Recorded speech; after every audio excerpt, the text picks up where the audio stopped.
Alors l'Institut Veolia, donc, dont je suis responsable des programmes, se réjouit de vous accueillir ce soir au Pan Piper et d'organiser cet événement avec Hub Conférence. L'Institut Veolia, c'est une plateforme de débat et d'échange. Nous menons un travail prospectif sur les enjeux au carrefour de l'environnement et de la société. Et en fait, notre mission, c'est de proposer des regards croisés pour éclairer le futur en faisant dialoguer des acteurs qui ne travaillent peut-être pas naturellement ensemble. Donc des académiques, des scientifiques, des entreprises, collectivités, organisations internationales, porteurs de projets. Et c'est ce que nous avons souhaité faire à travers cette revue que vous avez pu prendre à l'entrée et qui est aussi disponible en accès libre sur notre site. Donc Agriculture urbaine, nourrir les villes autrement. Voilà. Pour travailler sur cette revue, nous avons travaillé avec le cabinet Archipel & Co. C'est donc Mathilde Martin-Moreau qui a coordonné le numéro, qui va être notre modératrice ce soir. Et je vais donc lui passer la parole et elle vous présente tout de suite nos intervenants. Et on peut l'applaudir et n'hésitez pas à aller voir le programme des Hub Conférences sur le site des Hub Conférences pour retrouver tous les événements à Paris, beaucoup ailleurs aussi. Voilà, on est là quasiment, pas forcément ici, même si on aime beaucoup le Pan Piper, mais vous pouvez nous retrouver quasiment toutes les semaines. Et n'hésitez pas à tweeter HubConf. Merci beaucoup. Merci, bonjour à tous et à toutes. Merci d'abord aux conférences Up et puis aussi à l'Institut Veolia pour cette invitation. Je suis ravie d'être là. J'ai donc contribué à coordonner cette revue et juste avant de vous présenter les intervenants et de commencer cette table ronde, je vous propose juste de débuter par un petit quiz, histoire de vous mettre un peu dans l'ambiance puisqu'après on a un échange aussi avec vous. Petit quiz sur l'agriculture urbaine, promis des questions pas trop difficiles. La première, c'est si vous avez une idée du pourcentage de la nourriture qui sera consommée en ville en 2050. On vous a mis des options 56, 62, 80. Alors c'est très low-tech, donc je ne vous vois absolument pas, mais je vous propose, si vous avez une idée, de juste la dire comme ça à voix haute. 80 absolument, ce sera effectivement 80% de la nourriture, taux d'urbanisation qui sont en train de s'affoler selon les chiffres des Nations Unies, donc ce sera quand même 2/3 de citadins en 2050. Donc l'agriculture urbaine, on a aussi cet enjeu de poser la question de comment nourrir les villes demain face notamment à un enjeu démographique. Deuxième question, la production alimentaire, selon vous, est responsable de quelle proportion, de quelle part des émissions mondiales de gaz à effet de serre ? 10%, 25% ou 40%?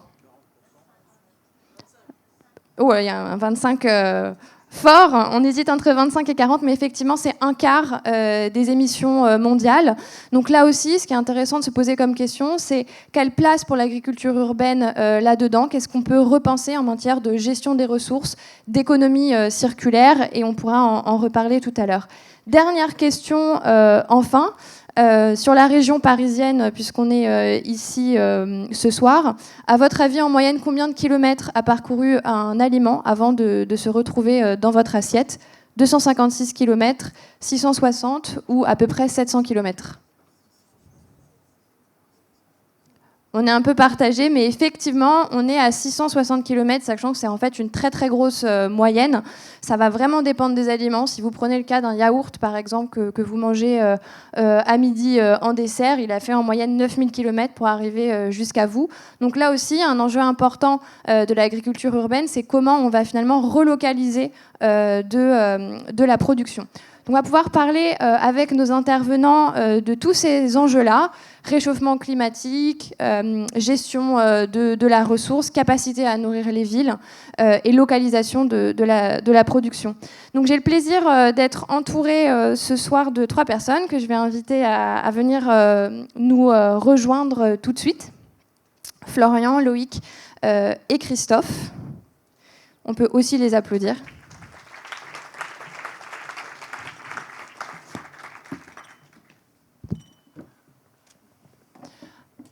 Alors pour vous introduire rapidement, déjà merci beaucoup à tous les trois d'avoir accepté cette invitation.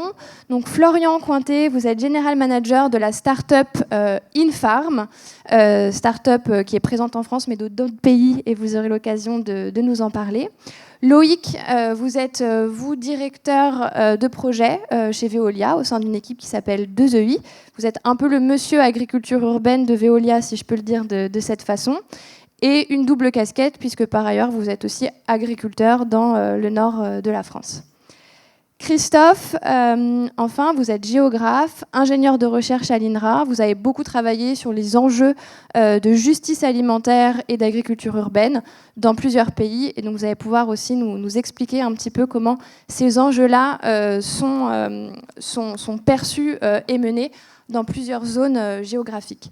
Je vous propose qu'on commence tout de suite par une première question et un premier temps. Cette table ronde, on a essayé de l'articuler de manière assez simple, mais finalement se poser les questions à quels enjeux l'agriculture répond, quelles sont les différentes formes et les différents modèles, en vous donnant des exemples, et enfin la question du passage à l'échelle et des conditions de succès.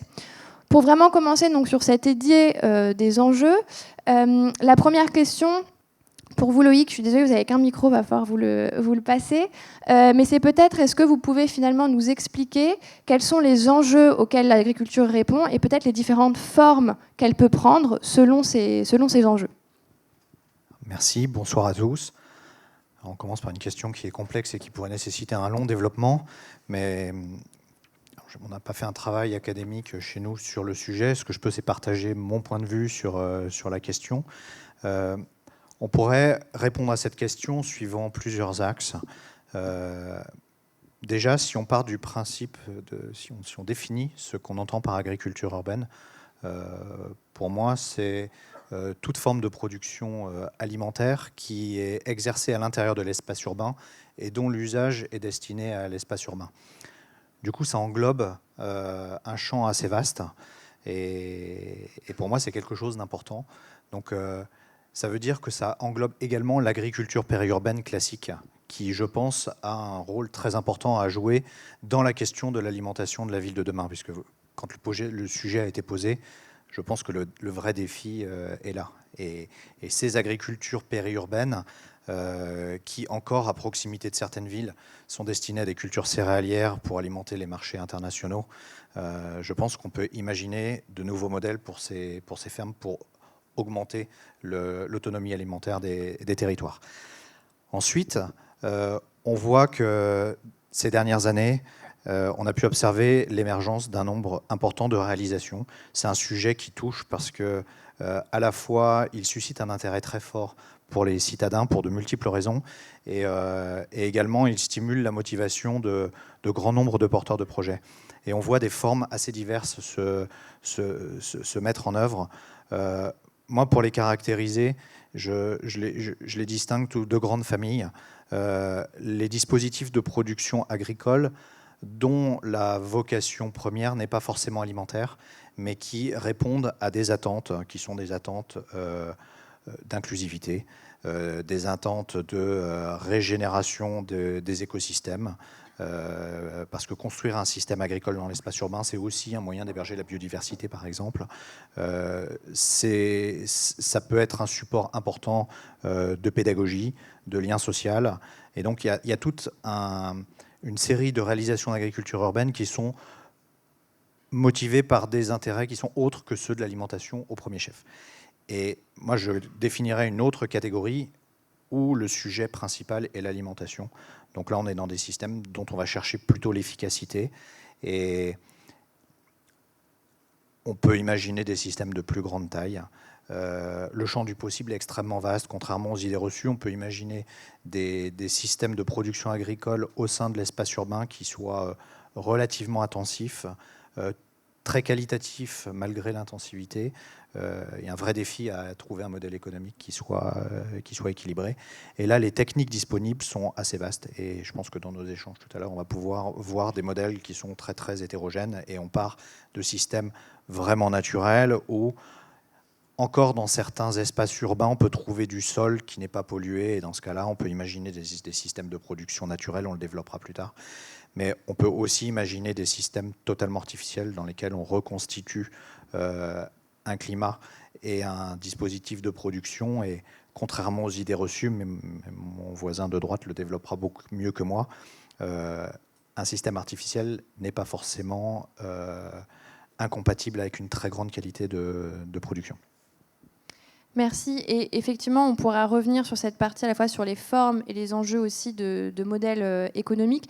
Peut-être juste pour continuer sur cette partie d'enjeux et d'objectifs, aussi pour le lier à une notion qui a été donnée dans le titre de cette conférence, qui est celle de résilience, la capacité de la ville finalement à faire face, à absorber tout un tas de chocs, que ce soit des chocs économiques, des chocs sociaux, des chocs environnementaux. Peut-être, Christophe, vous pouvez nous donner un éclairage finalement sur une perspective peut-être un peu historique sur comment l'agriculture et depuis quand elle s'est développée dans la ville et pour répondre à quels enjeux. Merci, bonsoir à tous et merci pour cette invitation à témoigner. Oui, effectivement, travaillant sur ce domaine de l'agriculture urbaine depuis plusieurs années, j'ai observé en fait qu'il y a un peu deux raisons pour lesquelles l'agriculture urbaine existe et nous intéresse et est importante.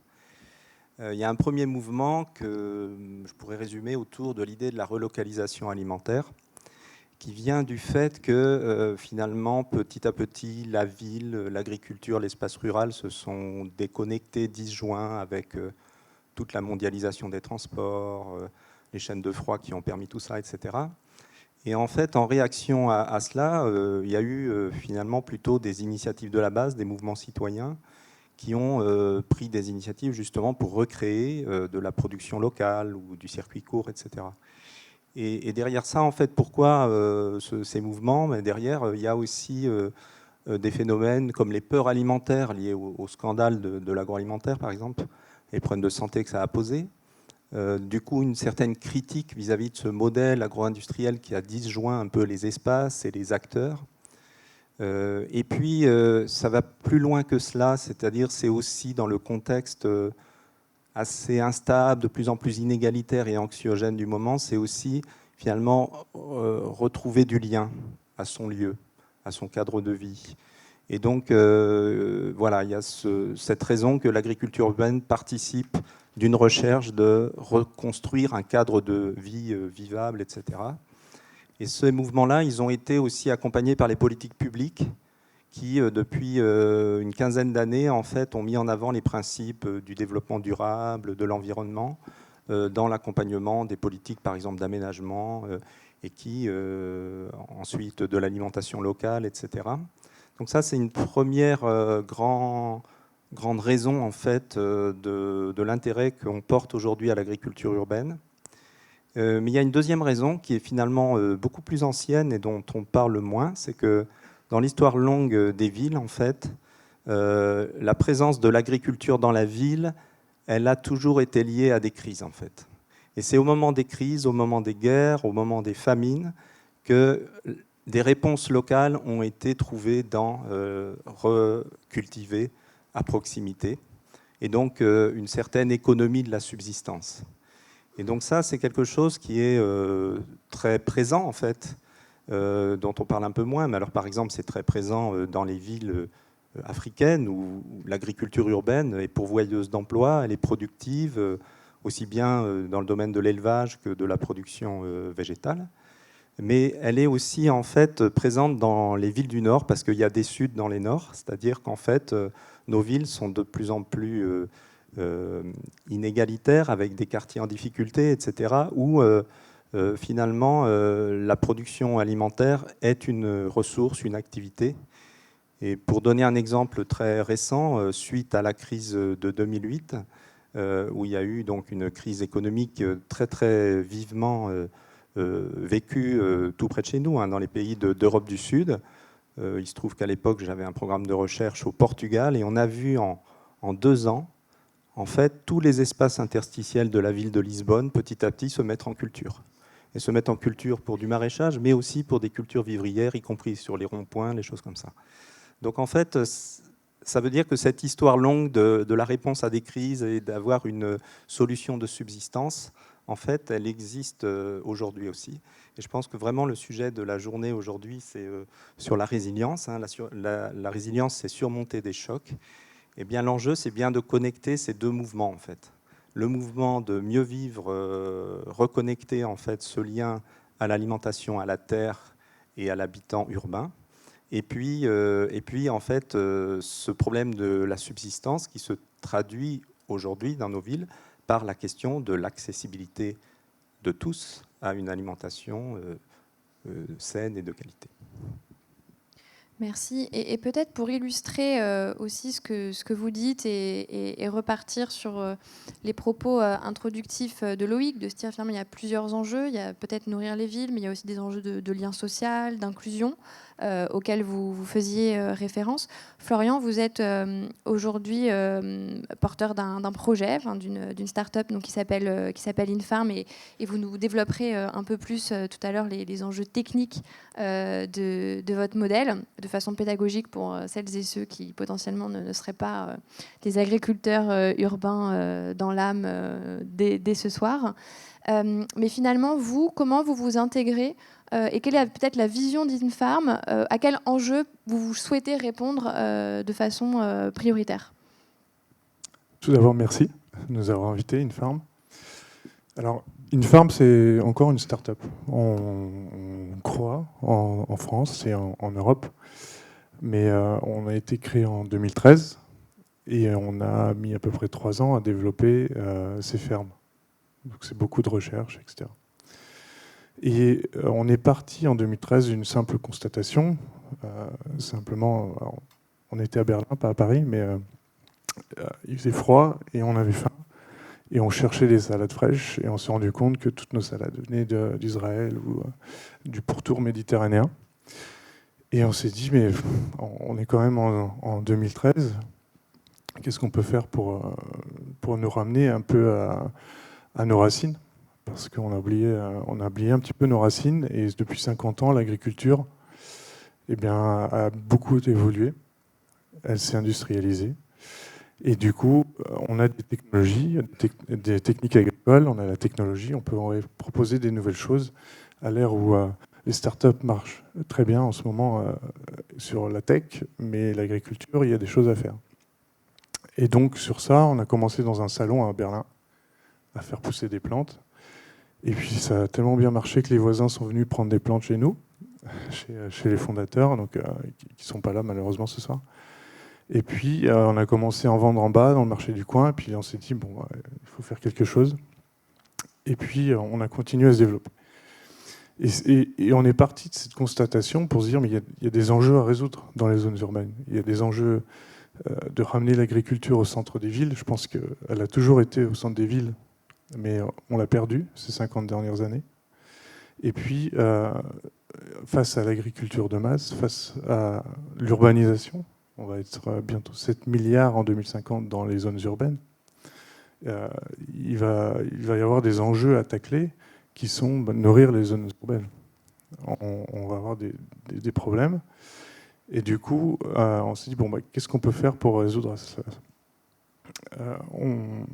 Récemment, on a eu la visite du directeur de l'université de Wageningen, alors je prononce très mal, en Hollande, qui nous disait que dans les 4 prochaines décennies, on va devoir produire l'équivalent de nourriture, l'équivalent des 8000 dernières années, dans les 4 prochaines décennies.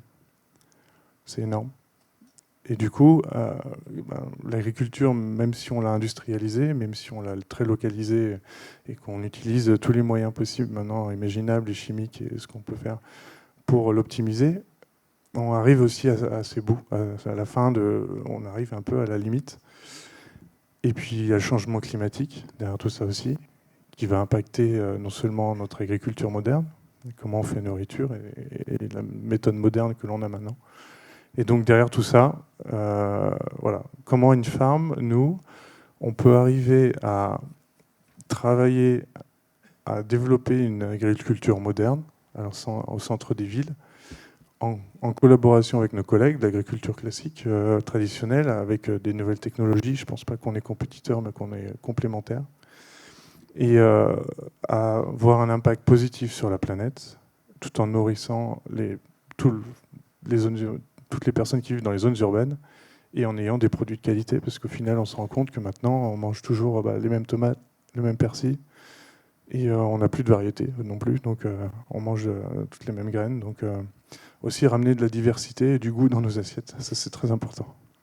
Peut-être une question complémentaire que vous venez d'évoquer, c'est finalement, autour de ces enjeux, quelle articulation il y a à penser entre agriculture urbaine, périurbaine, traditionnelle? Comment est-ce qu'on pense un modèle complémentaire et comment tout ça peut s'articuler?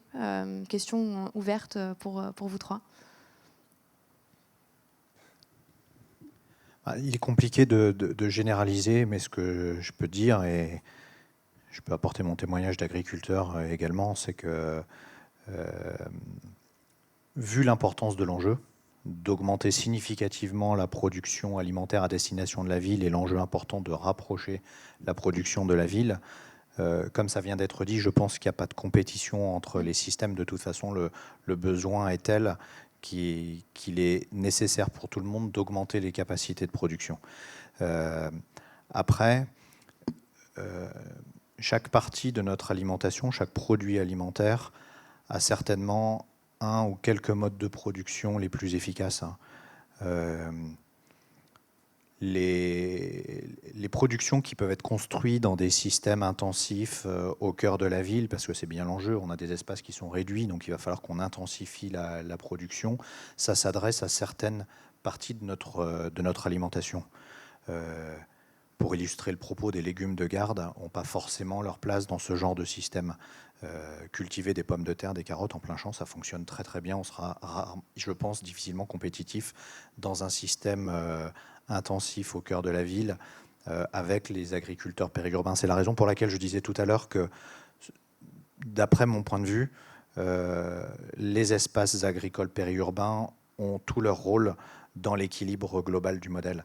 Donc je pense que ce qui va caractériser la place des uns et des autres, ça va être sans doute la nature du produit. Christophe, je vous en prie. Oui, je veux bien compléter en vous faisant part de l'expérience de la politique alimentaire de la métropole de Montpellier, dont on a accompagné l'élaboration. Et pour aller dans le même sens que ce qui vient d'être dit, en fait, en étudiant les besoins d'une politique alimentaire d'une métropole, on a besoin d'une diversité de produits, mais aussi de modèles de production. Par exemple, pour alimenter des marchés de producteurs ou des AMAP, on a besoin de petits agriculteurs nourriciers qui fonctionnent en réseau, qui sont capables de fournir une gamme de produits très diversifiés, mais en quantité relativement petite. Par contre, quand il faut alimenter la cuisine centrale de Montpellier à 13 000 repas par jour, eh bien là, ce n'est pas le même modèle d'agriculteur qu'il nous faut. Et ce sont des agriculteurs qui ont des capacités de réponse, aussi d'une certaine standardisation pour répondre à des cahiers des charges des marchés publics, et à des distances qui sont différentes. Donc en fait, le sujet de la discussion, hein, c'est bien comme ça a été dit au départ, c'est qu'en fait, cette agriculture urbaine, c'est une agriculture liée à la ville, qui va être en partie dans la ville, presque en partie dans les maisons, mais aussi en périphérie et dans des liens de proximité liés à des filières d'approvisionnement direct, en fait. C'est tout cet ensemble. Et puis le deuxième problème que ça a posé à Montpellier, vous savez que Montpellier, c'est une région viticole, et quand on raisonne politique alimentaire et qu'on a fait un bilan de l'écart entre les productions et les besoins, eh bien évidemment qu'en vin, on était largement doté, mais par contre, en produits animaux, par exemple, il y avait très très peu de production dans le département, même en lait ou en viande. Et en fait, ce qui est intéressant, c'est qu'il y a eu tout un débat avec le monde viticole pour voir comment travailler sur cette articulation entre une production qui est plutôt destinée à des marchés extérieurs et la logique territoriale. Et en fait, il y a des nouveaux partenariats entre exploitations viticoles et des exploitations de circuits courts qui commencent à naître. Donc en fait, les synergies, elles sont aussi à inventer. Il y a de l'innovation à faire pour penser ces articulations entre l'agriculture existante et l'agriculture que demande la ville en proximité. Merci beaucoup. Donc c'est effectivement créateur d'innovation et de nouveaux ponts entre des mondes peut-être qui sont parfois un peu différents. Peut-être pour nous expliquer ça, Florian, est-ce que vous pouvez nous en dire plus en fait sur le modèle vraiment d'Infarm, ce que vous faites pousser, comment vous le faites pousser et comment ça marche? Bien sûr. Alors, je sais pas si je crois qu'on a un visuel. Parfois le visuel parle bien mieux. Voilà. Alors c'est pas Star Wars, mais pas loin. Effectivement, on a développé des fermes d'intérieur qui utilisent 3 grands principes. Le premier principe, c'est la technique agricole de l'hydroponie, donc qui n'est pas toute nouvelle, qui remonte à quelques milliers d'années, que l'on a mis au goût du jour avec des nouvelles technologies. Est-ce que vous pouvez simplement juste nous dire hydroponie Oui. Enfin, pardon, je ne sais pas, peut-être que tout le monde va me dire, on connaît très bien hydroponie. En 1 ou 2 phrases, hydroponie, si c'est possible. Alors, si tout le monde se souvient de son latin, hydros, donc c'est l'eau, ponere, c'est pousser, créer. Donc, c'est des plantes qui poussent dans l'eau, en gros. Et donc, l'eau sert de support aux fertilisants. Et donc, les plantes et les racines se nourrissent dans l'eau au lieu de trouver les fertilisants dans la terre, tout simplement. On retrouve des traces de l'hydroponie depuis les Incas, je crois, qui faisaient pousser leurs plantes dans les montagnes parce qu'ils n'ont pas de terrain disponible. Ensuite, on a remis au goût du jour avec les nouvelles technologies. Donc, ça vous parle un petit peu de la technologie, l'IoT, la robotisation, l'automatisation, etc. IoT, c'est Internet des objets. Internet of Things, oui, Internet des objets. Donc en fait, pour pouvoir contrôler et monitorer nos fermes et pouvoir assurer une bonne production des plantes, on y a mis énormément de capteurs, des actionneurs que l'on contrôle à distance via Internet. Donc chacune de ces fermes ici est contrôlée depuis Internet, depuis mon smartphone. Je peux allumer, éteindre, régler la température, l'humidité, le CO2, le pH, etc. L'idée, c'est de pouvoir, à distance, contrôler ces fermes et d'avoir le moins de main-d'œuvre pour pouvoir optimiser la production, pratiquement. Et puis, le dernier concept, on a essayé de reprendre l'idée des jardins verticaux et de faire cohabiter des différents stades de maturité au sein de chacun de ces plateaux de production pour densifier la production et faire tenir en moins d'espace possible, parce qu'on est dans les zones urbaines, le maximum de biomasse productive. Donc voilà comment ça fonctionne principalement. Après, on a miniaturisé ces fermes. Donc ici, vous voyez, il y en a plusieurs, mais en fait, on a 9 ou 10 devant vous, ce qui nous permet d'être très modulable et de pouvoir nous installer un peu n'importe où pour produire des plantes. Donc, ouais. Et vous parliez de salade tout à l'heure. Là, je vois des herbes aromatiques. Donc, est-ce que vous pouvez tout faire pousser? Qu'est-ce que vous faites pousser? Et pourquoi vous avez commencé par là, à part l'envie de salade quand il fait froid? Bien sûr. Alors, avec l'hydroponie, on peut tout faire pousser pratiquement. Après, l'idée, c'est la discussion qu'on vient d'avoir. C'est voilà, qu'est-ce qu'ont besoin les villes en nourriture? Et puis, qu'est-ce qui est pour nous le plus facile pour commencer? Donc, se faire pousser une tomate, c'est plutôt 3 mois de pousse. Une salade, c'est plutôt 3, 4 semaines, 5 semaines, ça dépend. Les aromatiques, pareil. Et donc, pour exister en tant que start-up, il fallait vite qu'on puisse proposer des produits sur le marché, facilement, qui poussent assez facilement. Donc, en termes de complexité, c'était le plus simple de partir sur l'aromatique, la salade tout simplement, des jeunes pousses ou des plantes à feuillus. Après, ça veut dire qu'on va aussi continuer à nous développer, à proposer de nouveaux produits plus complexes, donc des légumes, des tomates, des concombres, des poivrons. Mais ça vient aussi avec une complexité qu'on commence de plus en plus à maîtriser avec la technologie. Et en termes de... Parce que là, sur le visuel, donc on vous voit dans un supermarché, j'imagine. Donc en termes de distribution, aujourd'hui, comment ça fonctionne Infarm? Est-ce que si nous, en sortant de cette conférence, on a envie d'aller acheter une salade chez Infarm, on peut le faire? Comment ça marche? Alors, comment ça marche? On installe l'objectif d'Infarm et la volonté, c'est vraiment de ramener au plus proche du consommateur la production des plantes. Donc l'idée, c'est de les installer, de pouvoir déjà miniaturiser le système au maximum pour pouvoir les installer là où il y a un petit peu de place, là où vous pouvez en trouver. C'est très difficile, dans Paris d'autant plus. Et donc dans les supermarchés, dans les restaurants, dans les hôtels qui ont des restaurants, etc. Donc on a miniaturisé. Et donc ça, par exemple, c'est dans un supermarché, on arrive à resserrer un petit peu les rayons et puis à les convaincre de mettre des fermes pour faire pousser leurs propres plantes. Ce qui permet aussi aux supermarchés de montrer qu'ils s'impliquent aussi dans l'agriculture urbaine, etc. Ici, comment ça se passe? Ça pousse donc dans le supermarché. Et puis, les équipes d'Infarm viennent s'occuper des récoltes. 2 fois par semaine, on récolte et on met en vente sur les présentoirs qui sont juste à côté. Donc ici, la logistique est réduite à 20 cm à peu près. Et puis, voilà, c'est récolté du matin, c'est prêt. Ce qu'on ne voit pas, c'est que c'est vendu également dans l'eau avec les racines. Donc ça permet de ne pas couper les plantes et de conserver plus longtemps les plantes déjà en rayon et surtout leur qualité nutritionnelle. Des plantes qu'on ramasse au Moyen-Orient, que l'on coupe, que l'on met en frigo, qui font 3 jours de frigo de camion, son impact environnemental, j'en parle pas. Et puis en plus, leur qualité nutritionnelle sont réduites de 50% environ.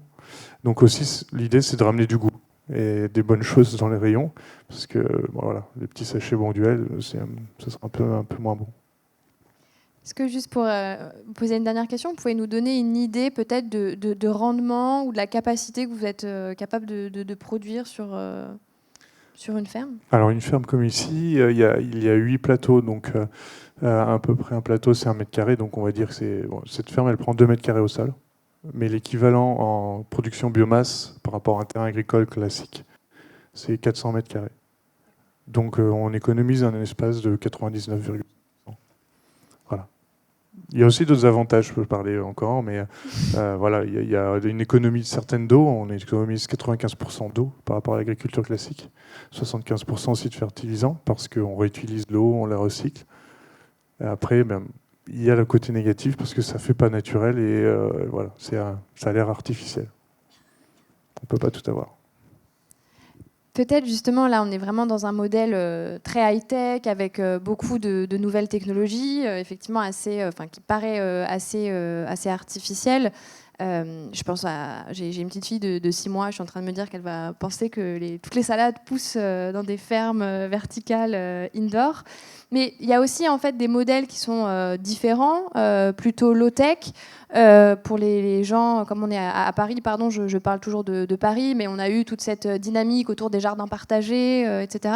Peut-être Christophe, est-ce que vous pouvez nous éclairer sur des modèles complètement différents où il n'y aura peut-être pas d'IoT et d'Internet des objets ou de capteurs et qui pour autant sont aussi des formes d'agriculture urbaine?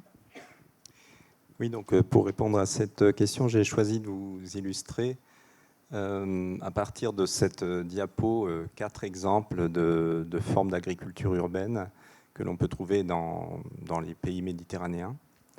Donc bien sûr, c'est beaucoup plus divers, hein, mais j'ai fait un choix, j'avais le droit qu'à une diapo, donc je vous présente ces 4 exemples, mais ils sont assez intéressants à comparer. Sur la partie gauche, en fait, vous avez 2 exemples d'agriculture ancestrale, en fait. Donc vous avez l'exemple d'Istanbul, où autour de la Grande Muraille d'Istanbul, donc une ville de plusieurs millions d'habitants immense, depuis 1000 ans, en fait, existent les bostan, donc les jardins, en fait, autour des remparts. Et jusqu'à présent, vous pouvez voir sur cette photo qu'il reste beaucoup de ces jardins. Et en fait, ces jardins, ils font vivre des familles d'origine rurale, en fait, qui échangent toujours entre le milieu rural et la pratique agricole dans cette ville. Mais ces jardins sont menacés par l'extension urbaine. Vous devinez bien la pression qu'il doit y avoir. Et vous avez un exemple sur la petite photo d'une famille qui fait sa dernière récolte juste devant un bulldozer. Et en fait, ce qui est intéressant, c'est que ces jardins ont aussi une valeur patrimoniale et donc ils ont mobilisé des habitants. Et il y a eu tout un mouvement social en fait, d'opposition à la destruction de ces jardins. Donc ils sont toujours menacés, mais en même temps défendus par une partie de la population. Donc on est dans un équilibre très instable, très incertain, mais voilà un exemple d'agriculture urbaine très productive et qui fonctionne sur des aménagements hydrauliques et fonciers pluricentenaires.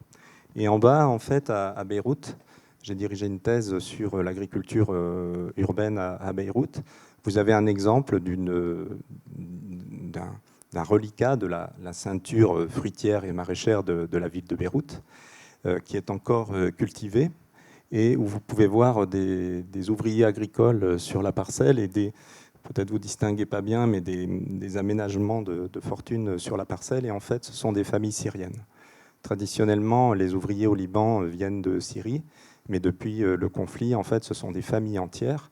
Et du coup, l'agriculture, et vous pouvez voir sur la petite photo les friches urbaines, en fait, accueillent des familles syriennes qui donc survivent sur ces espaces et en même temps bénéficient de la production agricole. Et puis sur la partie droite de la diapo, vous avez des exemples d'agriculture recréée ou réinventée, avec la ville de Porto, où là, ce que vous voyez sur la photo, en fait, c'est un grand espace vert d'un hôpital psychiatrique à Porto, qui a été réaménagé pour du jardinage. C'est suite à la crise en fait, qu'il y a eu cette demande des gens du quartier. Et du coup, il y a eu un projet qui s'est monté où à la fois les malades et les habitants cultivent en fait, ces 2 hectares qui étaient libres de l'hôpital. Et j'ai mis sur la petite photo alors, des exemples d'innovation technique Laotech avec la culture de fraises dans des boîtes en plastique pour économiser l'eau. Voilà. Et puis un dernier exemple avec Montpellier, l'exemple d'une innovation d'aménagement plutôt, l'agriparc du Masnouguier, qui est en fait dans un projet d'aménagement d'une ZAC, d'une zone d'aménagement concerté, donc la création d'un quartier nouveau. Eh bien, il y a eu l'acquisition d'un mas viticole qui n'a pas été entièrement urbanisé, qui a été en partie conservé et qui est devenu aujourd'hui un agriparc, et qui accueille sur 18 hectares, en fait, donc il y a une vigne qui est valorisée par la Chambre d'agriculture, mais il y a des nouvelles associations entreprises qui est venue. Il y a une entreprise d'insertion, les Compagnons de Maglone, qui font du maraîchage et qui ont repris le bâtiment pour créer un restaurant où les produits sont consommés. Et puis il y a l'association Terre et Humanisme qui propose des paysages alimentaires dans une partie, et puis les gens du quartier qui ont créé un jardin partagé. Donc c'est un exemple de zone en fait vraiment en plein milieu de la ville, mais qui remplit en fait différentes fonctions pour différents publics. Est-ce que entre la différence entre des modèles low-tech et des modèles plus high-tech, on est aussi contraint par des questions d'urbanisation ou de taille de ville? J'imagine que là, on a besoin de place pour cultiver, peut-être versus des modèles comme celui d'Infarm, où finalement, dans des villes complètement saturées, on peut trouver plus d'espace pour aussi avoir de l'agriculture verticale. Alors en fait, c'est vrai que j'ai observé... Alors, je n'ai pas fait une comparaison systématique, mais ça saute quand même aux yeux, c'est-à-dire qu'il y a une relation entre la taille des villes et de fait leur densité et leur ampleur, et les formes d'agriculture urbaine qu'on y trouve. Donc c'est vrai que les formes les plus technologiques hors sol, vous allez les trouver dans les grandes villes, en fait, surtout Paris, Bruxelles, New York, etc. Mais par contre, par exemple, dans les très très grandes villes du Sud, les mégapoles du Sud, comme Le Caire, par exemple, mais dans le Caire, vous avez énormément d'agriculture hors sol. C'est-à-dire que les terrasses des maisons, il y a de l'élevage bovin, l'élevage ovin, laitier, bovin laitier, ovin, etc. Donc il y a quand même cette relation entre la taille de la ville, les espaces ouverts disponibles ou pas, et du coup les formes d'agriculture que l'on va y trouver. C'est vrai que dans des villes moyennes, je sais pas, créer de l'agriculture à l'intérieur des maisons, ça paraît un peu surprenant. Il y a encore... de la terre en fait pour cultiver. Merci. Peut-être Loïc, on connaît l'entreprise Veolia pour ses activités dans l'eau, dans les déchets. Peut-être un peu moins celui de l'agriculture urbaine. Est-ce que vous pouvez nous dire finalement comment le groupe se positionne vis-à-vis de ces enjeux et puis vis-à-vis aussi de ces différents modèles entre des choses très haute technologie, des choses qui sont plus proches d'une agriculture plus traditionnelle? Si vous pouvez nous donner un petit peu la perspective de Veolia et les projets que vous menez. Oui, alors ça peut paraître sans doute surprenant pour plusieurs personnes dans la salle de voir notre entreprise nous intéresser à ce sujet-là. Alors ça fait quelques années que nous travaillons cette question. En fait, c'est relativement simple. On en parle depuis l'introduction. les villes de demain vont devoir faire face à un défi important associé à leur alimentation. Et une des fonctions de notre entreprise, c'est d'accompagner les territoires à faire face aux défis auxquels ils vont être exposés. Alors, bien sûr, dans nos domaines historiques, que sont ceux de la gestion de l'eau, de l'énergie et du recyclage et de la valorisation des déchets. Mais cette question de l'alimentation va se positionner comme un enjeu important pour les territoires. Donc, pendant plusieurs années, nous avons essayé de comprendre quelle était la réalité de cet enjeu, en menant un gros travail d'investigation dans des territoires français, européens, mais aussi dans des territoires plus éloignés pour comprendre la réalité de l'enjeu. Et quand s'est avéré le fait qu'il y avait un vrai sujet, s'est posé la question de quelles sont les formes techniques et les modèles de production qui sont les plus propices au développement et à la construction de nouveaux systèmes agricoles en environnement, enfin dans l'espace urbain. Donc on s'est lancé dans un travail d'investigation assez exhaustif, en regardant vraiment toutes les formes de production possibles. Et ensuite, se poser la question de est-ce que notre entreprise peut jouer un rôle facilitateur dans la construction de ces dispositifs. Alors dans un premier temps, sans a priori du tout, mais au fur et à mesure qu'on explorait ce sujet-là, ça confirmait le fait que le défi était très important et qu'il y avait un vrai enjeu. Donc, spontanément, on pourrait dire nous sommes une entreprise qui disposons d'une expertise dans des domaines qui sont clés, parce qu'au final, la maîtrise de l'eau est très importante dans tout système agricole, technologique ou pas. La gestion de la fertilité en exploitant les gisements de matière organique offerts par la ville, c'est aussi un domaine dans lequel notre entreprise a quelque expertise. Et dans les systèmes technologiques, la question de la gestion de l'énergie est un sujet clé. Donc, spontanément, on pourrait dire qu'en première lecture, on a déjà un certain nombre de domaines d'expertise dans notre entreprise qui nous permettraient de jouer un rôle de facilitateur technique dans la construction de nouveaux systèmes agricoles. Mais en définitive, je pense pas que c'est là que le sujet est le plus important. En explorant les différentes réalisations que nous avons pu observer à travers le monde, un enseignement important, c'est que construire un système agricole nouveau dans un espace urbain, c'est pas seulement identifier une parcelle, trouver un agriculteur et l'installer. C'est beaucoup plus complexe que ça. Et on pense, fort de nos observations, que le gros défi, c'est de construire l'écosystème autour du dispositif de production agricole. Et donc d'organiser des relations entre des acteurs de production et d'autres parties prenantes du territoire, dont sans doute la collectivité territoriale. Et donc il y a un vrai besoin pour que on puisse développer à l'échelle et faire face à l'enjeu qui est un enjeu de taille, de vraiment constituer des écosystèmes à part entière et des dispositifs qui soient robustes. Et donc on pense qu'on pourrait jouer un rôle un peu d'intégrateur entre les différents acteurs pour pouvoir faciliter le développement de dispositifs de production agricole. Alors ensuite, dans la question qui est posée, quelle forme de production ?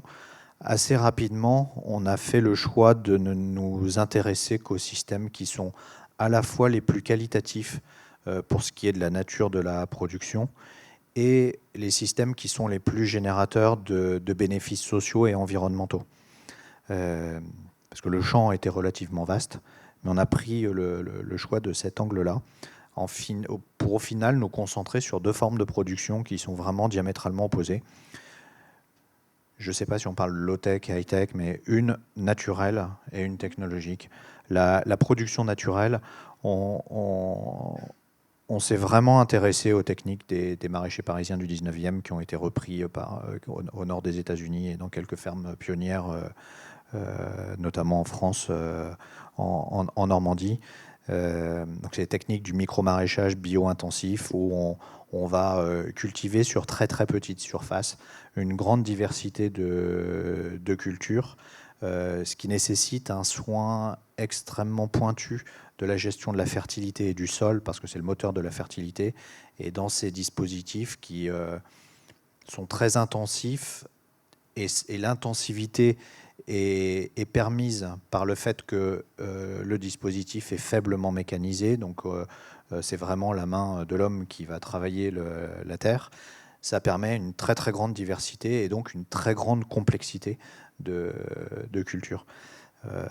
Ça, on l'a croisé avec les principes de la permaculture, qui sont aussi des approches qui sont extrêmement inspirantes. Alors, le terme a été tellement sujet d'inspiration que quelquefois c'est un petit peu galvaudé. Nous, ce qu'on pense, c'est que la mise en œuvre de ces principes permet de construire un système agricole qui est résilient, parce qu'on essaye de se rapprocher le plus possible d'un écosystème qui soit équilibré. Mais donc, viser ce genre d'équilibre nécessite de comprendre ce qui se passe dans les mécanismes du vivant. Donc, je vous laisse imaginer la complexité réelle du domaine. Donc, pour pouvoir mieux comprendre et être en mesure d'explorer le caractère duplicable de ces techniques-là, on a construit une ferme expérimentale sur le territoire de Lille en mettant en œuvre ces techniques et en s'inspirant des fermes pionnières qui ont mis en œuvre ces techniques et qui ont une vraie efficacité. Donc on a beaucoup travaillé avec la ferme du Bec-et-Loing, avec Jean-Martin Fortier et quelques autres fermes d'Amérique du Nord qui ont remis au goût du jour les techniques qui étaient développées ici à Paris par les maraîchers parisiens. Je crois qu'on a un visuel juste pour montrer à quoi ça ressemble, il me semble. Oui, alors ça c'est notre ferme expérimentale à Lille. Alors, il faut vraiment me couper parce que je peux passer la soirée à parler de ce projet-là. Peut-être qu'il y aura des questions dessus par chance. Peut-être qu'on va garder un peu de questions pour les participants et vous pouvez nous éclairer du coup sur le deuxième projet qui est juste un petit mot de petite transition. Merci. On n'est pas dans le ratio de production ramené au mètre carré, on est évidemment très très loin de ce que fait mon voisin de droite. Pour autant, il y a quand même un niveau d'intensité de culture dans ces systèmes-là qui est vraiment très très important.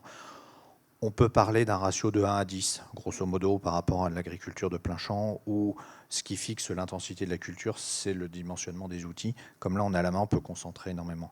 Par contre, l'espace qu'on libère, contrairement à certaines idées reçues, on ne multiplie pas x10. Donc quand on a un champ, on ne fait pas x10 quand on met en œuvre ces techniques-là. Si on veut avoir un système qui soit résilient et équilibré, on doit laisser un espace très important à l'hébergement de la biodiversité et aux utilités qui sont nécessaires au fonctionnement de ces techniques-là. Et ce sont autant de services qui sont aussi utiles à la ville.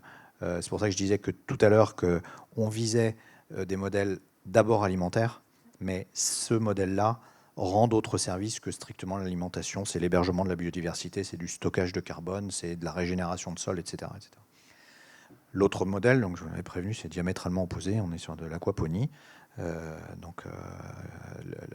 élevage combiné de poissons dans un système de pisciculture fermée. Donc c'est ce qui permet d'élever des poissons dans un système dans lequel l'eau est traitée par le dispositif et qui permet de consommer 50 fois moins d'eau qu'un système de pisciculture ouvert. Donc là, on est aussi devant un défi. On n'est pas rentré dans le détail des enjeux alimentaires, mais la question de l'empreinte environnementale de la production de protéines est un vrai sujet.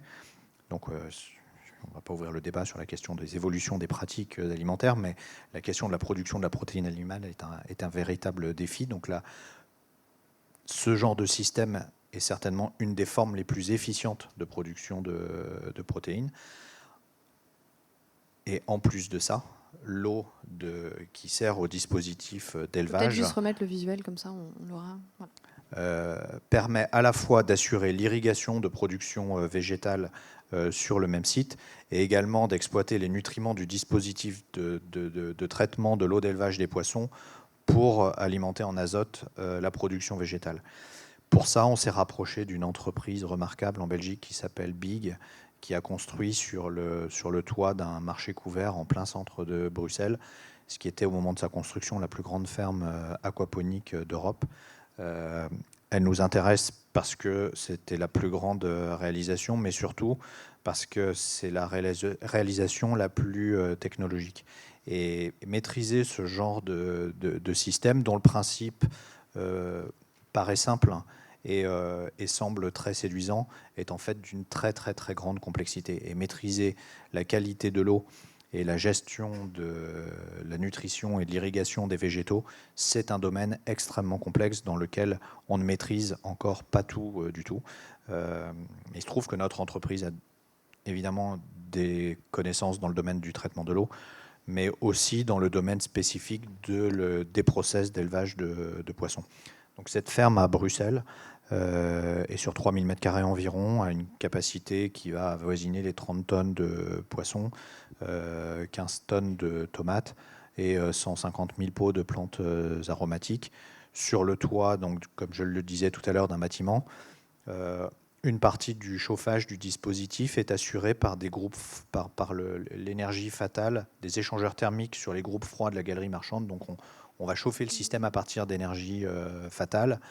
On va récupérer les eaux de pluie de l'environnement urbain pour les stocker, les traiter et les utiliser pour réduire au maximum le prélèvement de l'eau dans la nappe. On peut récupérer le CO2 du système de ventilation du bâtiment. En fait, c'est un vrai levier pour mettre en œuvre des boucles de circularité. Le fondateur de cette entreprise s'appelle Steven Baker, c'est un architecte qui depuis longtemps s'intéresse à la question de la résilience de la ville, qui est notre sujet du jour. Et il en est arrivé à l'agriculture urbaine parce qu'un dispositif de production alimentaire, au-delà de répondre aux enjeux stratégiques de la ville, est un formidable levier de construction de boucles de circularité dans tous les domaines dont on vient de parler. Je rebondis juste rapidement sur un point que vous avez évoqué, Loïc, sur la complexité de ces systèmes. Peut-être juste une question complémentaire pour vous, Florian, qui est finalement, si on crée des vocations ce soir, quelles sont les compétences requises pour être un agriculteur urbain 2.0, je ne sais pas comment le dire, en tout cas avec toute cette technologie, qu'est-ce qu'il faut pour pouvoir faire ça ? Alors, tu veux candidater ? Absolument rien. Derrière l'engagement et nos valeurs aussi, chez une farm, on veut créer de l'emploi, ça c'est important aussi, et donner accès à toutes les personnes à être agriculteur chez une farm. Donc n'importe quelle personne, quel que soit son âge ou sa formation, peut candidater, et puis on les forme à utiliser l'outil. Et puis c'est parti. Il n'y a pas vraiment de blocage. Après, pour ce qui est développement, R&D, etc., là, on a les personnes qu'il faut quand même un peu qui sont spécialisées, mais ça se passe dans nos centres de R&D à Berlin. Mais aucun prérequis pour devenir une farmer. On va lancer un appel à candidature alors pour ce soir. Peut-être pour avoir notre dernier temps de cette conférence, c'est forcément se poser les questions du passage à l'échelle, de la réplicabilité des modèles, des conditions aussi et des facteurs clés de succès pour que ces initiatives puissent produire tous les effets dont on vient de parler ce soir. Peut-être Christophe, je sais que vous parlez souvent en fait de comment on peut gérer de potentiels effets contradictoires de l'agriculture urbaine. Est-ce que vous pourrez nous en dire un peu plus ? Oui, donc là je voudrais témoigner, me baser plutôt sur une expérience aux États-Unis, où j'ai eu l'occasion de travailler à Portland dans l'Oregon sur la côte ouest, avec des chercheurs qui étudient l'agriculture urbaine et la justice alimentaire. Et ce qu'ont montré ces chercheurs, qui sont plutôt des géographes de l'urbain, c'est que en fait, l'agriculture urbaine, elle porte des effets qui peuvent être potentiellement contradictoires. C'est-à-dire que d'un côté, l'agriculture urbaine, elle remet du vert dans la ville, elle remet de la qualité du cadre de vie, et ce faisant, elle alimente ce qu'on appelle la gentrification. C'est-à-dire que comme elle donne de la valeur au foncier, au quartier, les prix augmentent et les quartiers bien dotés en espace agricole, finalement, vont s'embourgeoiser, si vous voulez. Les prix vont augmenter, donc voilà. Et en fait, pourquoi ils ont vu ça aux États-Unis, c'est que ils ont beaucoup plus d'expérience que nous, c'est-à-dire que nous, ça commence à peu près il y a 10-15 ans, ce dont on parle aujourd'hui. Aux États-Unis, il y a 40-50 ans. Et en fait, ils ont vu les effets négatifs. Donc, un effet négatif a été que finalement, des projets d'agriculture urbaine qui, au départ, en fait, étaient faits dans un but d'inclusion, eh bien, avaient finalement pu produire de l'exclusion. Mais il y a un autre versant de l'agriculture urbaine qui est justement convoqué pour résister aux inégalités et au contraire permettre à des populations démunies de recréer du lien, recréer une qualité alimentaire, retrouver de l'emploi, du lien social, etc.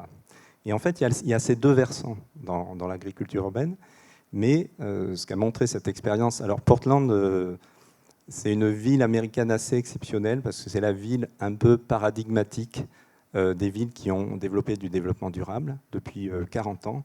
Ils ont une politique autour des limites de la croissance urbaine, du développement de l'agriculture urbaine, réduire l'empreinte carbone de la ville, généraliser les transports publics. C'est assez impressionnant de voir l'ensemble des actions publiques en fait, qui ont été mises en place pour rendre cette ville durable.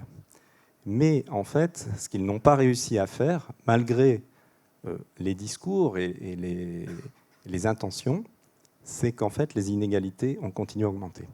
Et que les disparités entre des quartiers finalement mal équipés, non dotés en diversité alimentaire, finalement, sont toujours très présents. Et c'est pour cette raison qu'aux États-Unis, le mouvement de la justice alimentaire est très développé, parce qu'il est né de la critique du mouvement de la localisation alimentaire, qui finalement ne répondait pas à tous les besoins. Elle recréait une sorte d'élitisme, un peu, si on peut dire. Voilà. Et donc, pour répondre à la question par rapport à ces enjeux de justice alimentaire, qu'est-ce qui marche, puisque c'est ce que j'ai étudié à Portland. Et je voudrais donner en fait deux exemples de critères finalement qui sont importants. Le premier, c'est finalement, pour que ça marche, il faut que les populations concernées soient elles-mêmes leaders de leur projet. Parce qu'il y a eu beaucoup de projets qui étaient destinés à ces populations, mais dont c'est pas elles qui obtenaient l'argent, c'est pas elles qui, etc. Et en fait, il y avait un phénomène d'assistance et finalement pas de changement de situation. Donc j'ai étudié un exemple qui justement a permis une évolution, c'est l'exemple de jardins destinés à des familles de réfugiés du Bhoutan et du Bangladesh. Et en fait, ces projets, au départ, on leur a proposé des jardins communautaires à la mode américaine classique, et en fait, ça n'a pas marché. Et donc, au bout d'un moment, le responsable a dit, bon, mais à ce moment-là, si ça ne marche pas, on vous laisse faire, etc. Et les gens, en fait, se sont organisés complètement différemment. Et surtout, ils se sont mis à cultiver leurs graines, leur nourriture. Parce qu'en fait, voilà, la ville, elle est cosmopolite. Et là, ce sont des jardins où 80% de la production, c'est de la moutarde verte qui est leur alimentation de base. Et il est organisé sur un mode qui n'est pas égalitaire au sens du modèle du jardin communautaire, mais c'est lié à leur structure familiale et à leur propre rapport entre familles. Donc là, il y a un succès parce qu'on a accepté l'aspect culturel, en fait, du projet d'agriculture urbaine. Et le deuxième exemple, parce que pour moi, il y a une autre chose importante, c'est une certaine autonomie d'organisation. Et le deuxième aspect important, c'est d'avoir un pouvoir politique aussi. Parce que sans pouvoir politique, ces initiatives, en fait, elles restent très dépendantes et très précaires. Et il y a un autre exemple, là où c'est un couple de Noirs américains qui étaient en fait agriculteurs autrefois, qui avaient perdu leur terre et qui ont obtenu une parcelle dans la ville et qui ont commencé à faire leur production. Et en fait, ils ont utilisé cette ferme comme une ferme collaborative où ils ont fait venir leur communauté, leur quartier. Et petit à petit, cette ferme est devenue un lieu d'animation, de formation, de sensibilisation, avec tout un tas d'aspects dans la ferme. Il y a des parties spécifiques pour les femmes, il y a des aspects aussi liés à des rites religieux, etc. Donc en fait, toute une richesse. Et en fait, cette ferme est devenue le support d'une coalition pour la souveraineté alimentaire à Portland, qu'anime ce couple d'agriculteurs. Et finalement, en fait, ce comité, cette coalition, porte sa voix auprès de la municipalité, auprès du comté, Et donc, en fait, ils ont construit une structure de pouvoir pour pouvoir aussi, par exemple, négocier des réglementations, faire des choses comme ça. Donc, cet aspect monté en échelle, c'est-à-dire, et ça, je l'ai beaucoup vu aux États-Unis, c'est encore assez peu présent en France, c'est-à-dire qu'ils ont beaucoup ce qu'ils appellent des coalitions. Par exemple, les gens qui sont en AMAP, ils vont tous être dans le réseau des AMAPiens, les marchés de producteurs, pareil, etc. Ils fonctionnent beaucoup par les plaidoyers. Et en fait, ces coalitions servent à obtenir des changements dans la réglementation ou des choses comme ça. Et juste pour terminer, ce qui m'a semblé être les formes agricoles les plus adaptées à cet enjeu de justice alimentaire, c'est les fermes collaboratives. Donc là-bas, ils appellent les community farms. Mais en fait, les fermes collaboratives, c'est donc des projets collectifs qui ont à la fois une dimension économique et une dimension sociale. Et il m'a semblé que c'était des formes assez prometteuses, en fait, pour construire ces formes d'agriculture urbaine dans des contextes assez désavantagés. Donc on retient appropriation par les populations et des enjeux aussi de politique publique. Florian et Loïc, je vais vous demander un exercice très difficile qui va être d'être très synthétique pour qu'on puisse garder un petit peu de temps d'échange quand même avec la salle. Peut-être juste pour compléter les propos de Christophe, selon vous, peut-être vraiment les 1 à 2 facteurs clés de succès pour l'agriculture urbaine dans les villes de demain, en 1 minute chrono. Impossible. Alors, pour faire hyper synthétique, on est sur 2 sujets. Enfin, allez, le plus important, c'est le modèle économique. Aujourd'hui, ces systèmes qui sont très vertueux, on voit qu'on peut faire des choses remarquables, sauf qu'on est en compétition avec des produits qui viennent de marchés mondialisés, avec des régimes concurrentiels qui sont complètement inéquitables. Donc il y a un vrai, pour moi le sujet numéro 1, c'est de faire preuve de créativité pour mettre en œuvre des modèles économiques à court terme. J'ai la naïveté de croire qu'à long terme les choses vont se stabiliser d'elles-mêmes. C'est certainement très naïf, mais c'est ce à quoi je crois. Donc le vrai défi, c'est en attendant ça, ce miracle-là, comment on fait? Donc c'est construire des modèles économiques qui permettent d'avoir des systèmes qui soient robustes. Et je pense que les collectivités territoriales ont sans doute un rôle à jouer là-dedans. En tout cas, plusieurs collectivités importantes ont pris conscience de leurs responsabilités et je pense au rôle important qui peut être mis en place d'une gouvernance territoriale de l'alimentation pour pouvoir vraiment construire des modèles qui soient très spécifiques et qui soient territoriaux. Après, j'ai conscience que je dépasse la minute, je vais faire hyper vite. Sur les 2 sujets que nous instruisons de façon spécifique, il y a un énorme défi humain sur la partie micro-maraîchage, en lequel je crois beaucoup. Mais l'enjeu, une fois qu'on aura compris les facteurs clés de développement de cette solution qui est remarquable, ça va être de rendre accessible cette forme hyper complexe d'agriculture à des gens qui n'ont pas la connaissance, pour la bonne et simple raison, c'est que ça n'existe pas. Donc il va falloir les rendre efficaces. Donc c'est ce sur quoi on travaille. Donc notre rôle, c'est vraiment de rendre accessible cette forme d'agriculture hyper complexe à des gens qui n'ont pas la connaissance. Pour la partie technologique et l'aquaponie, le défi, c'est de construire des process qui soient hyper efficaces pour pouvoir faire face à cette question de compétitivité par rapport à des marchés internationaux. Merci, c'était efficace. Florian, du coup, vous avez la pression pour avoir autant de Ouais. propos clairs et structurés. Non, mais c'est pour vous vraiment les conditions de succès et peut-être vous appliquer à votre projet et à une farm. Je rejoins les propos de Loïc. Le modèle économique est clairement au centre. J'anticipe déjà les questions. On est loin d'être parfait, une farm. On a bien sûr des lacunes sur beaucoup de sujets. On est en train d'apprendre sur les nouvelles technologies, l'agriculture innovante. Et l'idée, c'est d'avoir, pour pouvoir développer et à nous améliorer, il nous faut un modèle économique solide pour qu'on ait des investisseurs, pour qu'on ait des clients déjà, pour pouvoir aller plus loin et avoir un impact environnemental encore meilleur et avoir une production encore meilleure, etc. Le deuxième point, je pense c'est très important, c'est aussi, je rejoins le point de Christophe, c'est la population doit être leader de cela. Et nous, ce que l'on a en face de nous, c'est souvent des gens qui ont du mal à adhérer à nos méthodes à l'agriculture, qui sont différentes. Et du coup, c'est l'adhésion de ces personnes-là, c'est la population comprenne ce que l'on fait en termes technologiques et comprenne que même si ça paraît artificiel, c'est quand même des produits de qualité, il faut les goûter, il faut voir. On est en train de prouver que c'est quand même c'est naturel, ça pousse. Hein, et du coup, c'est l'adhésion de cette population, ils comprennent qu'il y a l'agriculture classique, très bien, mais face aux enjeux actuels qui sont tellement énormes, il faut qu'on soit tous complémentaires pour répondre aux besoins de demain et pouvoir proposer des solutions innovantes. Et ça, c'est clé. Merci. Alors maintenant, j'ai mis la pression aux intervenants pour finir vite, pour vous laisser du temps. Donc j'espère qu'on aura plein de questions. Je pense qu'il faut peut-être récupérer un micro pour les personnes qui auraient besoin, ou sinon je vais m'en charger. Est-ce qu'on a des questions? On a plusieurs questions. Ah oui, d'accord, merci. Eh ben, on va commencer par vous, monsieur, pardon, parce qu'on ne vous voit vraiment pas très bien. Si vous pouvez, voilà, comme on n'a pas forcément beaucoup de temps, essayons d'avoir des questions et des réponses synthétiques pour que chacun puisse poser ses questions au maximum.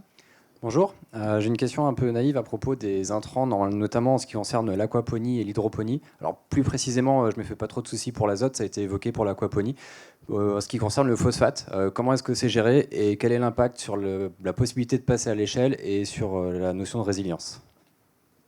Question pointue. Et moi, je passe mon micro là parce que pour le coup... C'est une très très bonne question. Sans rentrer trop dans le détail, parce que c'est un sujet technique, nous ne croyons pas qu'il est possible de cultiver de façon efficace des poissons et des végétaux dans le même environnement liquide. L'un et l'autre ont des besoins spécifiques, à commencer par le pH. Les poissons ont besoin d'un pH de 7, les végétaux de 5,5. Donc si on les met dans le même fluide, on va mettre le pH au milieu et ni l'un ni l'autre n'est content. Par ailleurs, les végétaux, vous avez tout à fait raison, ne se contentent pas de nitrates. Ils ont besoin d'une palette nutritive qui est beaucoup plus vaste. Et si on vise des produits de qualité, on ne va pas se contenter de réduire aux nutriments NPK, produire des légumes de qualité. Et j'imagine qu'une farm maîtrise ce sujet-là. C'est préparer des substances nutritives beaucoup plus complexes qui se rapprochent le plus possible de ce que le végétal va trouver dans un sol naturel. Donc ça nécessite d'être capable de complémenter la substance nutritive entre le dispositif d'élevage de poissons et les plantes. Donc nous défendons l'idée qu'un système aquaponique ne fonctionne que dans un sens, des poissons vers les végétaux, avec entre les deux un dispositif qui permet de maîtriser de façon très très précise la substance nutritive et la quantité d'irrigation que l'on envoie aux végétaux. Non, je pense que tu as tout dit.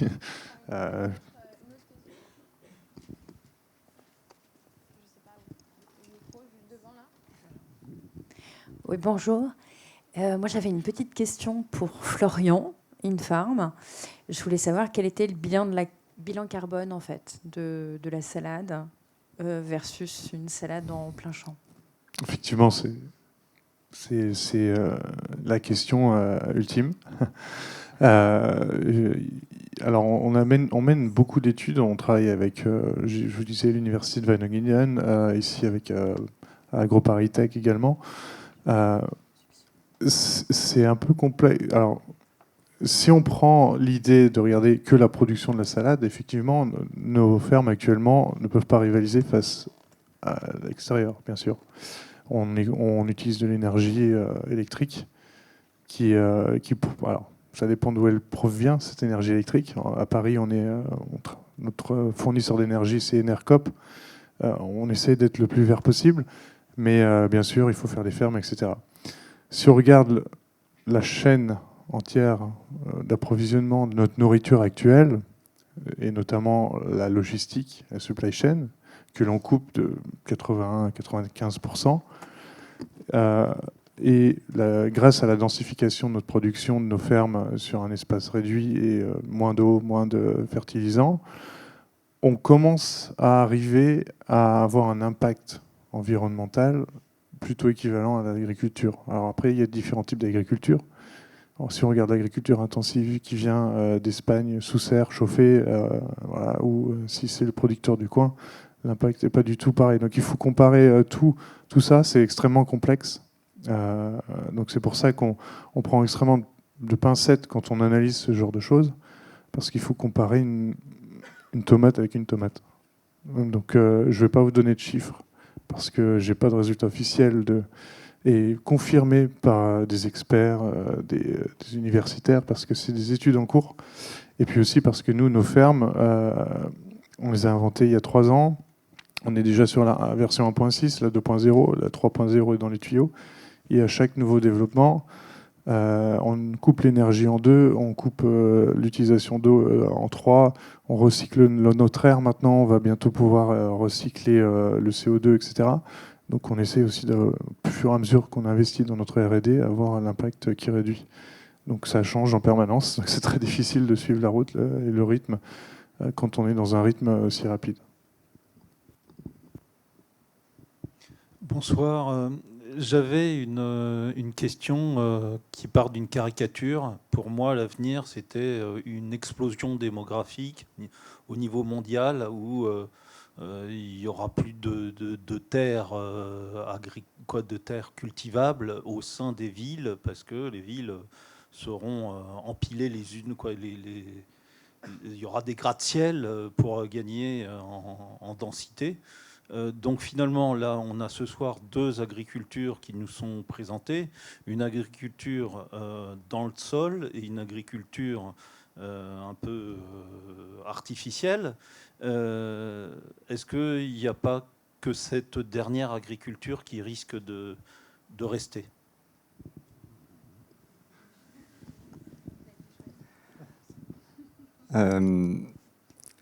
Alors, déjà, en fait, il faut...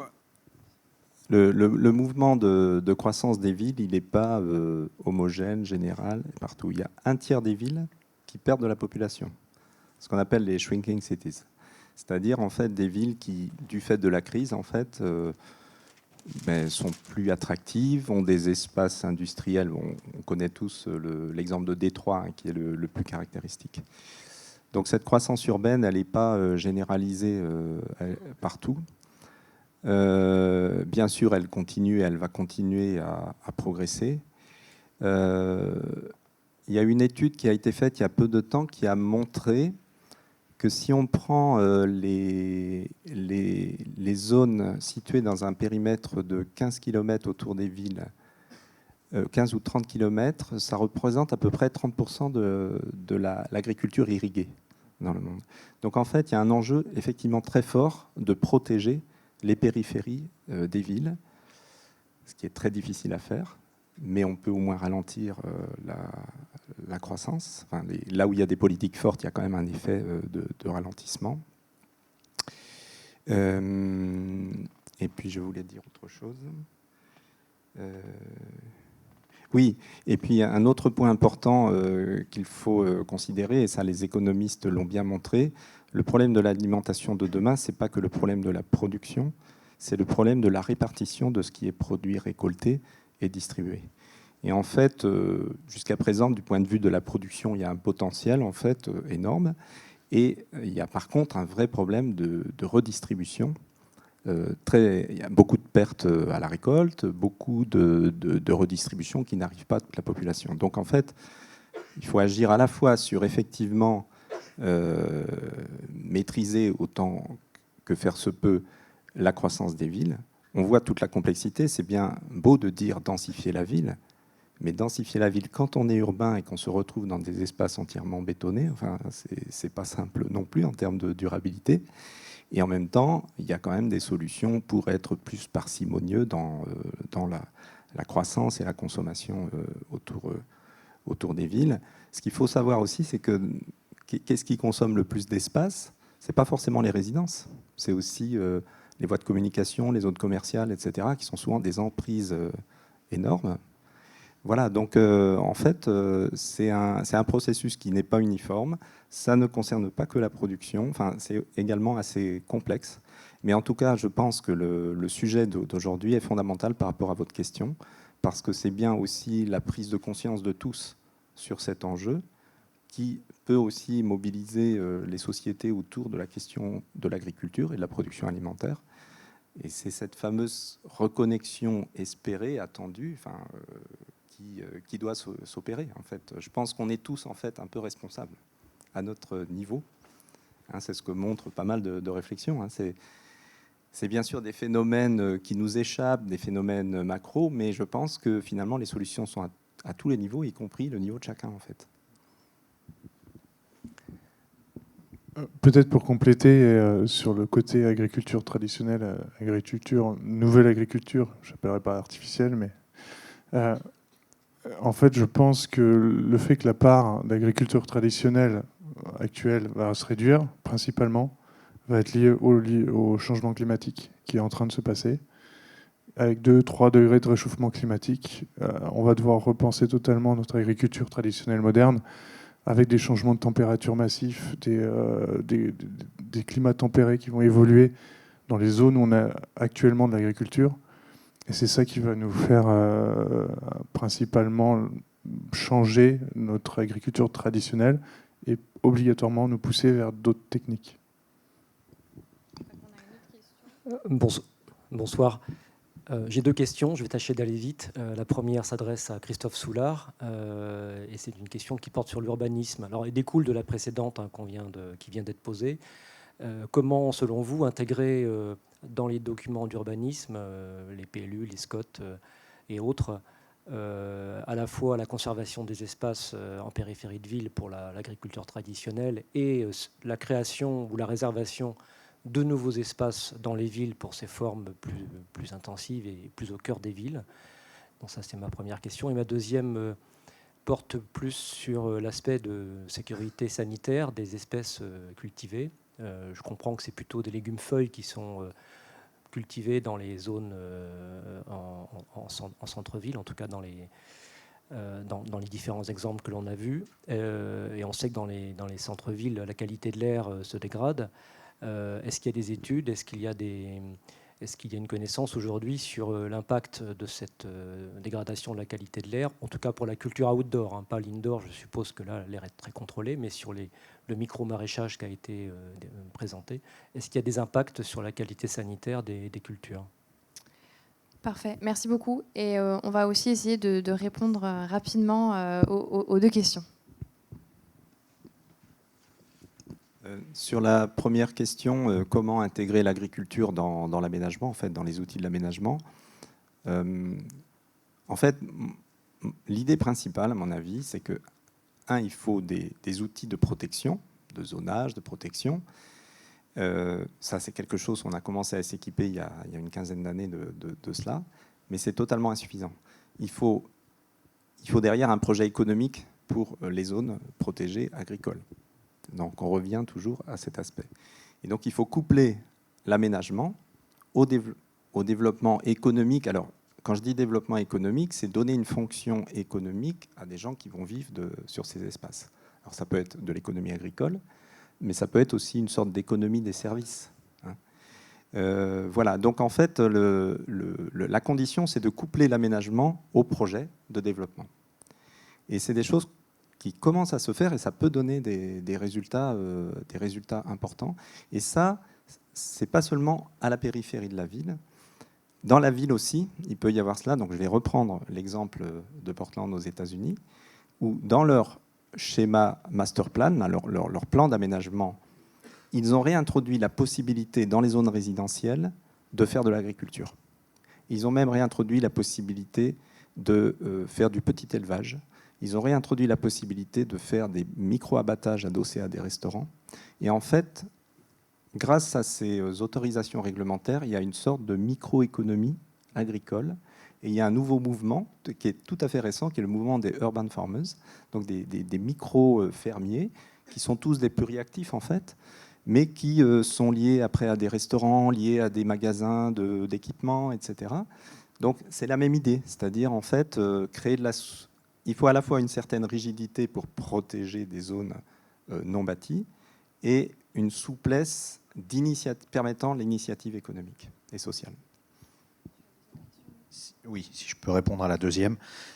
Et dans ma réponse, aussi une réponse à la question qui était posée tout à l'heure, c'est sûr que je crois beaucoup à la complémentarité, on l'a dit, des différents systèmes. Et je crois beaucoup à la place de cette culture naturelle dans l'espace urbain artificiel. Sur la question des risques sanitaires liés à des cultures naturelles dans un espace artificiel potentiellement pollué, c'est sûr que la grande majorité des sols dans les espaces urbains ont encore les traces de leur passé, et il est assez rare de trouver des sols qui ne soient pas pollués. C'est la raison pour laquelle on a engagé un programme de recherche pour être capable de reconstituer un technosol dont la vocation serait d'essayer d'atteindre la fonctionnalité d'un sol naturel.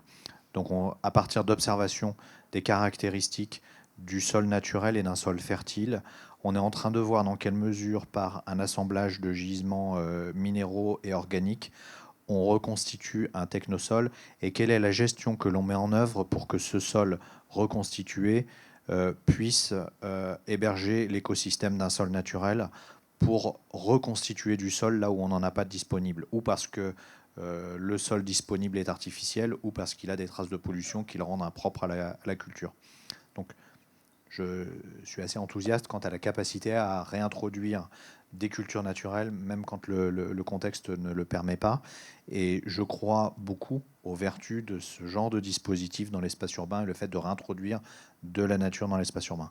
Sur la question de la maîtrise sanitaire, on a engagé avec INRA une collaboration sur un programme qu'ils ont initié qui s'appelle Refuge, et on va travailler avec eux sur le sujet.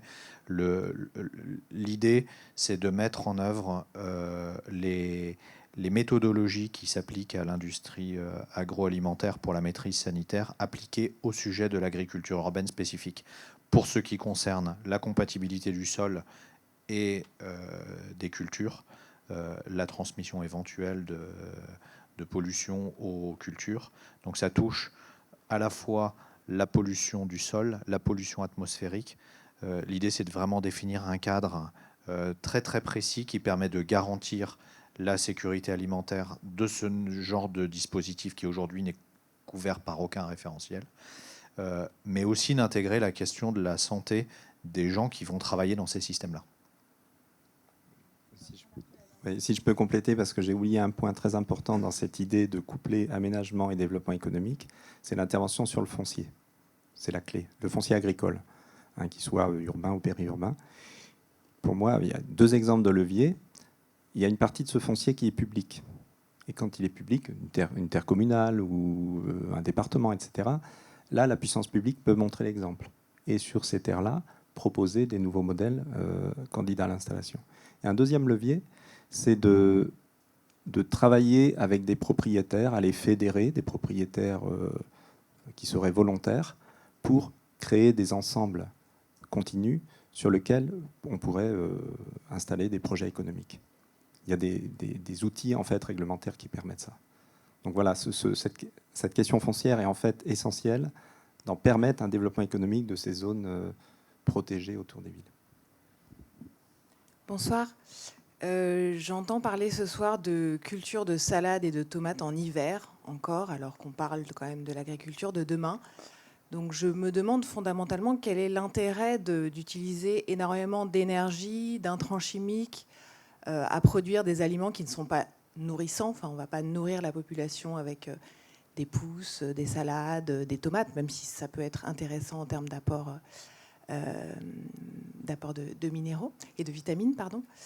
Donc je me demande s'il n'y a pas un sujet culturel quand même aussi de se projeter dans l'agriculture de demain en produisant des choses qui vont nourrir, je parle des céréales, des légumineuses par exemple, et donc d'utiliser énormément d'énergie que nous n'avons pas à produire des salades et des tomates en hiver, pour caricaturer. Et ma deuxième question, qu'est-ce que vous pensez du rapport Momentum sur les biorégions 2050 en Île-de-France? Je ne sais pas si vous avez connaissance de ce rapport. Voilà, je vous engage à à le regarder, qui indique que 50% de la population en 2050 sera liée à un métier lié à l'agriculture. Donc 50% de la population de l'Île-de-France partira en zone rurale et que 50% de la population sera liée à un métier lié à l'agriculture, voilà, en termes d'opportunités à venir. Merci. Du coup, deux questions en une, et ça va être les questions pour clôturer cette session. Donc, je ne sais pas à qui je passe la parole sur la première question, sur les salades et les tomates. Si on a un volontaire. Je t'en prie. Effectivement, on ne rit pas uniquement avec des salades, à part des lapins, mais ça fait partie de notre alimentation déjà, et il faut bien commencer quelque part. Donc effectivement, après la culture de maïs, blé, etc., c'est une toute autre échelle. Je reste persuadé qu'en développant des technologies et des manières agricoles modernes, on peut arriver à le faire autrement et mieux qu'actuellement, qu'avec des pesticides partout de manière très intense. Et je reste persuadé que la technologie n'est pas mal partout. Et en travaillant sur ça, une ferme, nous on aimerait faire du blé, par exemple, avec des fermes à haut rendement qui sont autonomes et qui recyclent leur air, qui recyclent leur CO2 et qui produisent leur propre électricité via éolienne et ou autres méthodes vertes. C'est l'idée qu'on a, c'est l'idée qu'on voudrait faire, mais il faut bien qu'on commence quelque part et qu'on commence à étudier le sujet avec des ressources financières qu'on n'a pas. Donc l'idée, voilà, c'est de le faire, mais il y a du travail. Un complément, Loïc ? Oui, je pense qu'il y a un énorme enjeu de circularité. Moi, pour citer Stephen Bakers, qui est le fondateur de Big, il dit que la ville n'est pas le problème, mais la ville est la solution. Et il y a tellement de ressources qui sont offertes par la ville. Tout le sujet, c'est de faire preuve d'intelligence dans la conception du système. Sur la question de l'énergie, c'est certainement la source nécessaire à la production agricole qui est la plus facile à aller capter dans l'espace urbain. Il y a énormément de production d'énergie qui sont perdues. Construire un dispositif de production agricole, ça ne nécessite pas des températures élevées. Donc c'est particulièrement propice au fait d'aller exploiter les dernières calories qui restent dans un process ou industriel ou dans les utilités de la ville. On parlait tout à l'heure du sujet autour du foncier. Dans toutes les villes, il y a des infrastructures industrielles qui sont nécessaires pour le fonctionnement de la ville. Très souvent, il y a des réserves foncières qui sont associées, qui ne seront jamais construites. Certaines d'entre elles, on assure la gestion de certaines d'entre elles, des installations de traitement de déchets, des installations de traitement de l'eau potable, des eaux usées. On pense qu'on a là un réservoir très important de foncier à exploiter. Et en général, à proximité de ces infrastructures, où ces infrastructures disposent encore de gisements d'énergie fatale non exploités. Et ça pourrait être une formidable fonction de utiliser ces fonciers non exploités tout en exploitant ces ressources non valorisées aujourd'hui. Merci. Est-ce que Christophe voulait un dernier complément, mais ce sera vraiment le Juste dernier avant de clôturer. pour dire que je suis assez d'accord sur le fait qu'un des rôles importants de l'agriculture urbaine, c'est le rôle culturel, au sens de la culture alimentaire. C'est assez frappant de voir qu'est-ce qui est cultivé dans les jardins communautaires, par exemple, selon les populations de ces quartiers.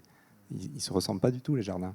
Et en fait, on a l'impression que les gens profitent de cette production locale pour cultiver vraiment ce qui est le plus important pour eux, plus spécifique, qui ne se trouve peut-être pas exactement sous la même forme dans les commerces, etc. Et donc, en fait, moi, je trouve que la dimension culturelle est très forte dans les initiatives spontanées qu'on peut voir d'agriculture urbaine.